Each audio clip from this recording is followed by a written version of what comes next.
প্রথম কথা হচ্ছে ডেভেলপমেন্টের প্রশ্নে দলীয় রাজনীতি করা উচিত না।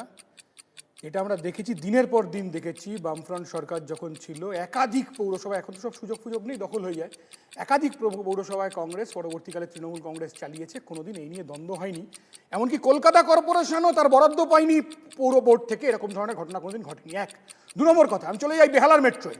2011 সালে প্রতিভা পাতিলকে দিয়ে নির্বাচনের আগে বেহালার মেট্রো চালু হলো, এখন পৌঁছলো কত অবধি? মমিনপুর অবধি। কত বছর হয়ে গেছে? 15 বছর হয়ে গেছে। রুট পাল্টানোর কথা রাজাদা বলছিল, অশোকদা বলছিল, কারেক্টলি বলছেন। নোংরা রাজনীতি হচ্ছে।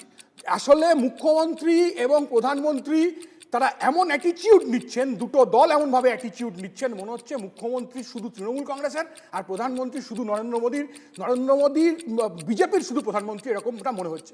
একের পর এক ঘটনা আমি বলতে পারি, একের পর এক নিন্দনীয় ঘটনা আমি বলতে পারি, যে ক্ষেত্রে অতীতে যেরকমভাবে মুখ্যমন্ত্রী যখন, আজকের মুখ্যমন্ত্রী যখন রেলমন্ত্রী ছিলেন, যেভাবে বুদ্ধদেব ভট্টাচার্যকে উপেক্ষা করা হতো, একই রকম দেখলাম মেট্রো উদ্বোধনের সময় রাজ্যের মুখ্যমন্ত্রীকে উপেক্ষা করা হয়েছে। এটা এই ধরনের দলীয় সংকীর্ণ রাজনীতি করা উচিত না। আমাদের কথা হচ্ছে, অনেক আগে বাংলার মেট্রোর কাজ শুরু হয়েছিল, 33% টাকা রাজ্য সরকার দিত।